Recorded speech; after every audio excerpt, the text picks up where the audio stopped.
नमस्कार, मी अंजली. पाहूयात आजच्या दिवसभरातील ठळक झटपट बातम्यांचा वेगवान आढावा.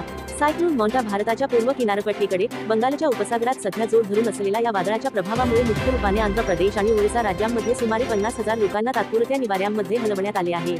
भारताच्या आर्थिक वाढीचा दृष्टिकोन मजबूत. माध्यमिक अहवालानुसार भारताचे अर्थविकास दर या आर्थिक वर्षात सुमारे 6.7% इतका वाढण्याची शक्यता आहे. ही अपेक्षा अमेरिकेशी चालू असलेल्या व्यापार तंट्यांनंतर आणि निर्यातीत विविधता वाढलेली आहे.